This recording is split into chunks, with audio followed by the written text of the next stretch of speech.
Setiap manusia ada yang suka, ada yang enggak suka. Jangan kita Tuhan aja demikian.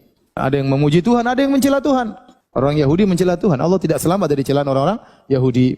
Wa qalatil yahudu yadullahi maghlula. Orang Yahudi berkata tangan Allah terbelenggu. Mereka mengatakan Allah menciptakan langit di 6 hari, hari ke-7 Allah istirahat. Mereka cela Allah Subhanahu wa taala.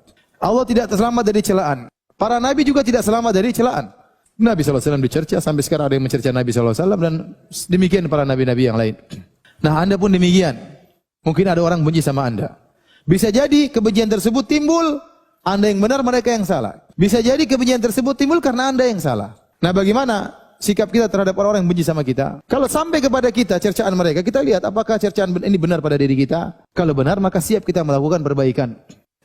Meskipun cara penyampaiannya kasar, meskipun cara penyampaian penuh dengan penghinaan, tapi kita tahu kita manusia yang penuh dengan kekurangan. Ambil faedah dari cercaan mereka, dari celaan mereka dengan perbaiki diri kita. Jangan kita angkuh, jangan kita kemudian arogan. Seakan-akan tidak punya salah. Siapapun Anda pasti punya salah. Tapi kalau kita tahu ada orang yang benar benci kita yang benar, dia yang benci, selalu cari kesalahan, nuduh yang tidak-tidak. Bagaimana supaya kita bahagia? Tadi kita bilang Allah saja tidak selamat, apalagi saya. Sudahlah. Itu sudah sunatullah berjalan. Itu sudah suatu problematika yang tidak ada solusinya. Anda ingin dipuji oleh seluruh manusia di atas muka bumi ini mustahil. Ridwan nas ghayatun la tudrak. Keriduan manusia adalah tujuan yang tidak mungkin tercapai. Ya. Ini namanya kehidupan. Ada yang mencela, ada yang memuji. Orang yang mencela Anda, ya sudah. Sudahlah, itu biasa. Anda pasti dicela, cepat atau lambat pasti ada yang mencela, pasti ada yang memusuhi, pasti ada yang tidak suka. Siapapun Anda. Kalau tidak bisa diperbaiki, sudah biarin, begitulah kehidupan. Ini problematika yang tidak ada solusinya. Suatu problematika yang tidak ada solusinya, itu bukan problem. Itu namanya lika-liku kehidupan. Ente ingin semua orang cinta sama ente, mustahil. Mustahil. Pasti ada yang enggak suka sama Anda. Nah, bagaimana kita bisa bahagia menghadapi orang yang tidak suka dengan kita? Dalam tanda kutip musuh-musuh kita. Pertama, ente ingat bahwasanya inilah kehidupan.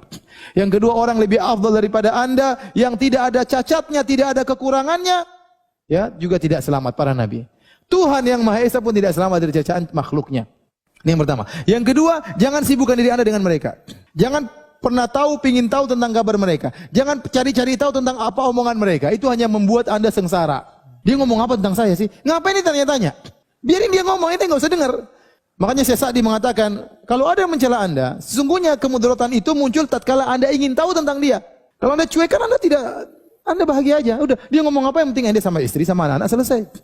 Jadi, kalau ada orang enggak suka sama ente, dan tidak mungkin Anda harapkan kebaikan dia dengan kita, enggak usah pedulikan mereka. Enggak usah cari tahu kabar tentang mereka. Enggak usah dengar nama-nama mereka. Itu hanya membuat Anda tidak bahagia. Biarin dia mengomongkan apa yang dia omongkan. Yang penting Anda benar, enggak usah urus orang. Anda bahagia. Banyak kita yang bisa Anda lakukan. Udah biarin aja. Tapi kalau ada omong celah sedikit, pusing, gelisah. Ya terus bagaimana? Ya. Enggak usah. Sejauh mana Anda mengurusi mereka, sejauh itu pula Anda mendapatkan kemudaratan. Sejauh itu pula kebahagiaan Anda dicabut. Jadi, ada orang enggak suka, sudah. Enggak usah sibuk dengan mereka.